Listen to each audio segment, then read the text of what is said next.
Listener supported. WNYC Studios.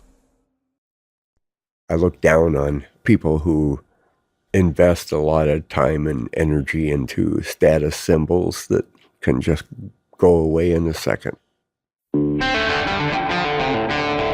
This is Opportunity Costs from Death, Sex, and Money. I realize that I'm never going to be a gazillionaire. A series all about class, which we think about a lot. They came straight off the pages of a J. Crew catalog. And need to talk about more. So it has caused some friction in our relationship. I'm Anna Sale. The first time Ernie Major wrote us an email was a few years ago when we did an episode about living alone. I live in a single-wide trailer in Vallejo, California. He emailed us again when we asked for stories about class. I don't feel inferior to other people of higher class, he wrote. In fact, sometimes I feel kind of sorry for them, trapped in their web of expectations. I decided to go visit Ernie in Vallejo. It's about a 30-minute drive from where I live now. His trailer park is just off the highway. He told me to look for the lot with a couple of motorcycles parked outside. Hi, Ernie. Ernie's dog Mindy greeted me as soon as I got out of the car. Come on, dog. Come on.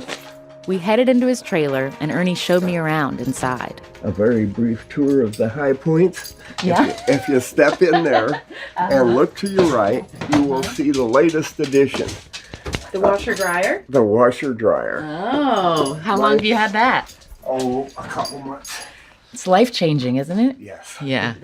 My mother-in-law said that a washer and a dryer are what separates middle-class people from poor people. Oh. I've obviously moved up. He's obviously moved up, he told me. Go lay down. Ernie is 73 and on long-term disability after a motorcycle accident a year ago.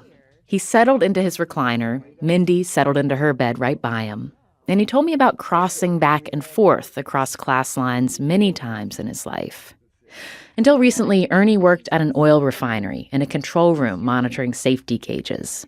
That was his second career. First, he was a photographer at local papers. He worked in newsrooms for 2 decades, but he never felt like he fit in.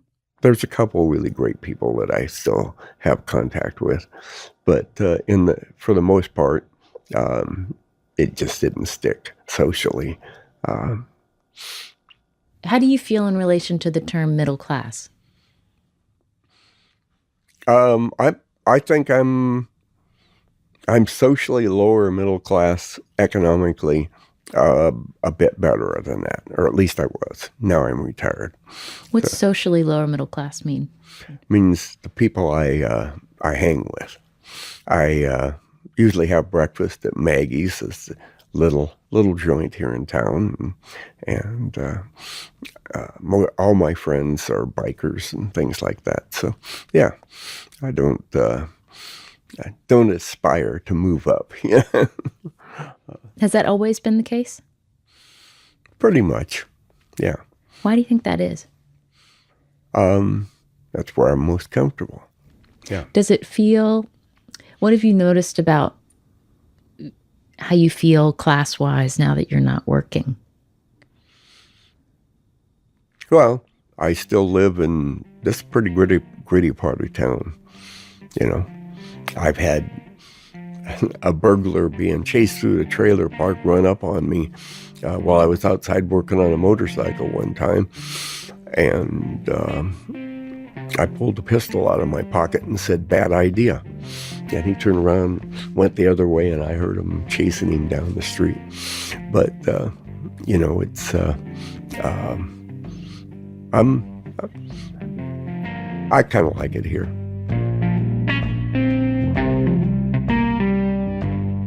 Growing up, Ernie wrote us, we were often dirt poor. His family moved across the West in the 40s and 50s, following work. We were we called it fruit tramping. You know, we lived in a one-room place on a homestead in Arizona, and before that, one in Wyoming that went bankrupt. But anyhow, my dad was always very working class. Heavy equipment operator, worked in a gas station. You said in your email to us when you were writing about class, you said the thing about my parents is they never felt inferior to anybody. Oh, no. Yeah.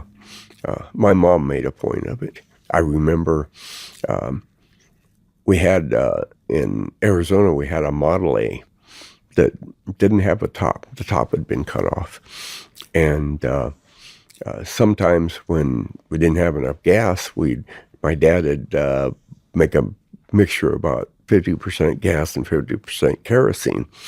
And when we drove the thing, it smoked. And I remember us coming to church, all dressed in our Sunday best, and my mom would never flinch. There were people there that are way better off than we were, but we'd go in and thought nothing. Acted like she thought nothing of it. And so we didn't either. So, yeah. Do you think of that as confidence, as pride? Like, what do you think that was? Pride. Yeah. She always told us, even though we obviously didn't have the kind of money or education or anything of her family, is that we were exceptional. We were living a pretty good life, an interesting life anyhow. And that was the point. Ernie's mom and dad met when they were both serving in World War II in North Africa. His mother's parents had been wealthy before the Depression, and some of her relatives still were. At family gatherings as a boy, Ernie saw their swimming pools and their tennis courts. But his father's family didn't have much, and they didn't think much of those who did. Class cuts both ways. And when my father returned from the Second World War, bringing his, as they saw it, fancy woman from the West Coast, from Berkeley, who couldn't cook, couldn't sew, had no useful skills, they were cooking on a wood stove. They had no electricity. You used a lantern after dark. So you're saying your dad's family, when your dad brought your mom back, who was from this fancy family, yeah, they sort of thought of her as a little bit useless. Oh, a lot useless. She didn't know how to do anything.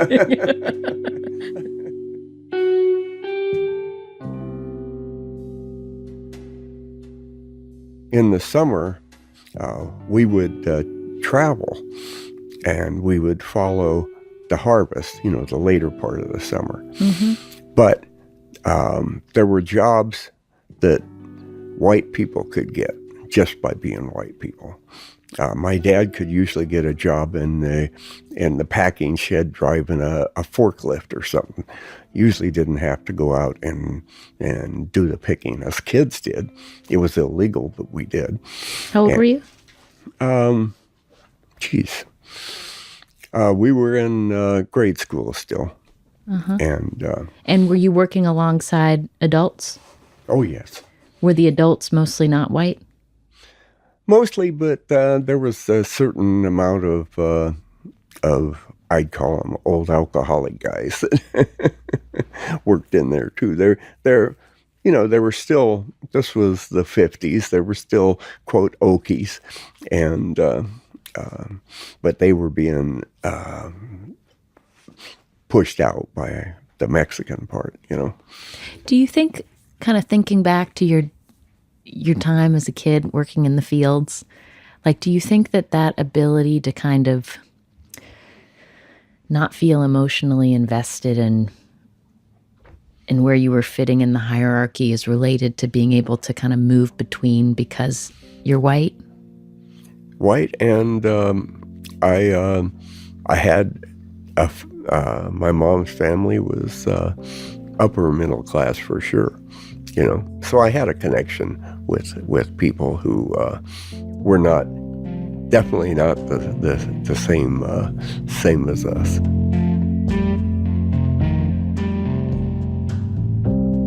Coming up, Ernie talks more about how he thinks being white has shaped the way he sees class.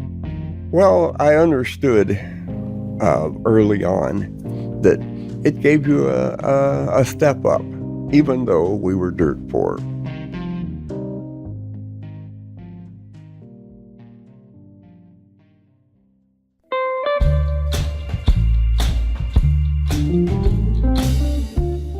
As we've been making this series, one thing we've heard over and over again is how your class status can bring up a lot of feelings of pride and of shame, sometimes both at the same time.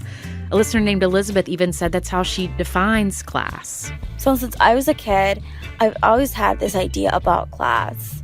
To me, class is a sense of pride or shame.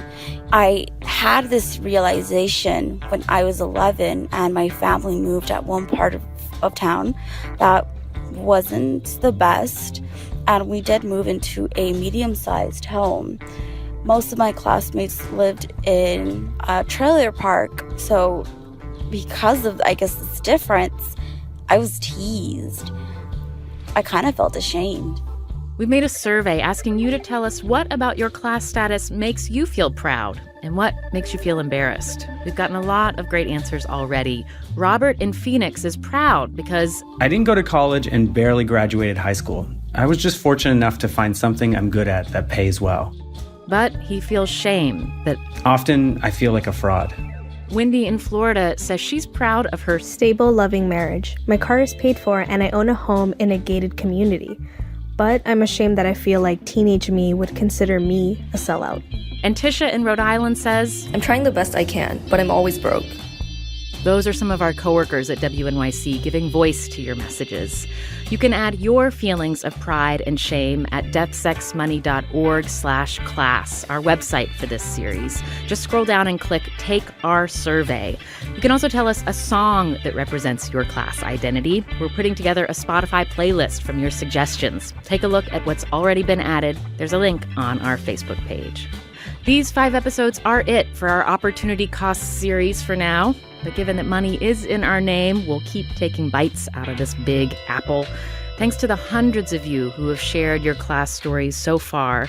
You can find all 5 episodes from this week at deathsexmoney.org/class, as well as a link to all the essays and reported pieces BuzzFeed News has published in this collaboration. And you can email us anytime with stories about class or anything else at deathsexmoney@wnyc.org.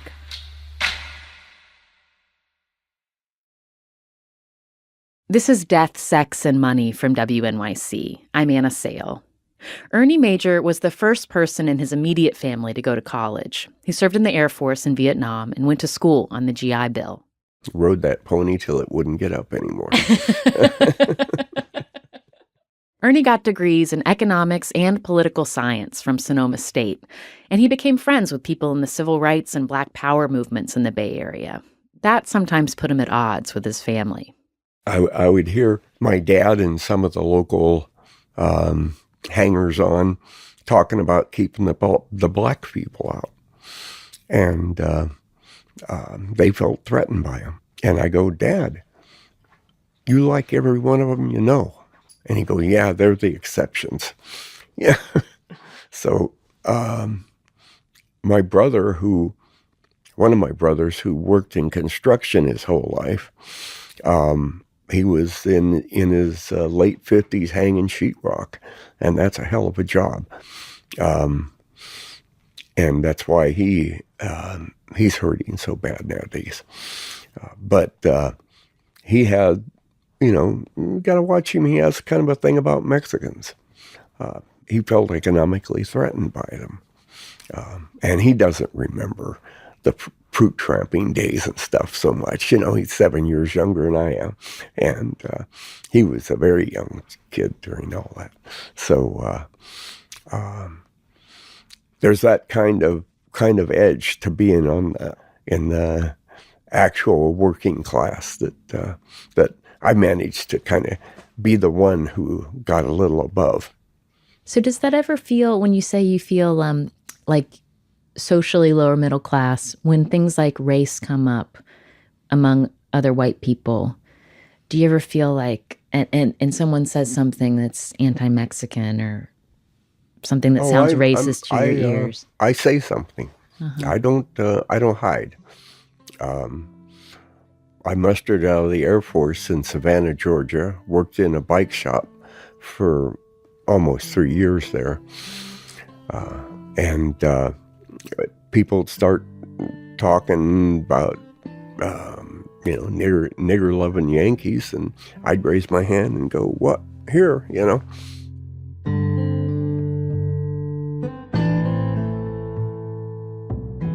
It was right after college that Ernie got started in photojournalism. But as he got older, he worried that newspaper jobs weren't going to take care of him. So in his mid-50s, he changed careers. You're starting to think of pensions and stuff like that. So I started applying for every union job I could. And I got on in this refinery and just kind of let it go. So it was about trying to find a job where you'd have retirement some sort security. Of retirement, yeah. Did it feel like a class transition for you identity-wise when you went from being a photojournalist to working a union job in an oil refinery? Well, photojournalism had a cachet to it. It was fun, sometimes terrifying. But I don't know. Guys in the oil patch are pretty basic. They know what they're doing, but they're definitely not educated folks, And so when your long-term disability runs out, you'll have a pension. Yes. And so do you feel pretty financially stable into your retirement? Yeah, and partially because I don't aspire to moving up. Never did. So I have a 26-foot, when it's a bus conversion, my dad and I did together. And I always figure I could move into it and just, be one of the guys that drift around in Walmart parking lots. So, I've never felt the need for a big house or anything like that. I remember telling people when I was, when we'd BS in the Air Force, what I want to do is when I get, to get back in the real world, is I want to have a small place with plenty of room to park my toys. So that's what you got. Yeah, that's what I got. And, of course, a pretty wife. And I got that, too, even though she doesn't live with me. Ernie's been married for 43 years. His wife, Cindy, lives nearby. My wife and I get along a lot better if we don't live together. They've got 3 daughters, now in their 20s and 30s. One recently moved in with Ernie in his trailer. She walked in and out making breakfast while we talked. His other 2 kids also live in the area. One of my daughters is much more upwardly mobile oriented. And her husband works in a refinery, and they have a much larger house than anything I've ever lived in. I always kid about getting lost in it. And but she won't let me bring my bus up there. If I want to take the grandkids for a ride, we'll meet somewhere. Have you ever do you remember ever feeling embarrassed about where you were fitting class-wise? No. I was aware how other people might feel. But, everywhere you go, there's people that think they're better than you, and there's bullies. And always had to deal with them, but I never felt inferior to them. I'm interested in what draws you to motorcycles and if it's related at all to this idea of not being invested in the rat race. Like, do you connect those at all? In a way, I don't care for the weekend biker kind of guys. The guys who get the shiny $30,000 Harley and that. I think they're idiots. I gravitate to guys who like to go fast and have fun. It's a pure joy that almost anybody can afford. And I love, going to, 2 of my brothers live in Napa. I'll be cutting through traffic and there'll be a stretch limo there. I always give them the finger. as I go by, slicing through traffic. You do? Yes. Why? Because I think they think they're better than they are. Yeah. That's the whole point to a limo. They'd be much more comfortable in a small SUV, but a limo is the status thing. So yeah, give them the one finger salute, you know.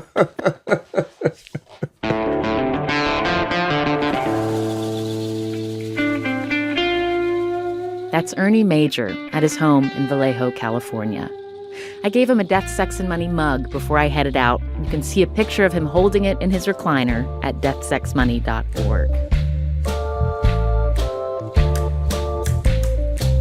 Death, Sex, and Money is a listener-supported production of WNYC Studios in New York. I'm based at the Center for Investigative Reporting in Emeryville, California. Our team includes Katie Bishop, Annabelle Bacon, Emily Botine, and Andrew Dunn. Thanks to Stephanie Joyce, Dan DeZula, and Natalie Jones for their help on this episode. Our interns are Catherine Hsu and Angeli Mercado. This series, Opportunity Cost, is produced in collaboration with BuzzFeed News. You can find reported pieces, essays, and our 5 conversations with listeners about class and money at our website, deathsexmoney.org/class. The Reverend John DeLore and Steve Lewis wrote our theme music. We're on Facebook, Twitter, and Instagram. Find us on all 3 at DeathSexMoney.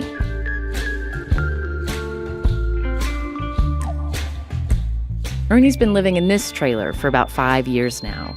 And along the way, he's learned a couple of tricks for keeping his costs down. I just have a couple electric heaters, but they're expensive to run. So, cook a pie, cook some bread, cook some sweet taters, anything you want, and you heat the place up much cheaper. I'm Anna Sale, and this is Death, Sex, and Money from WNYC.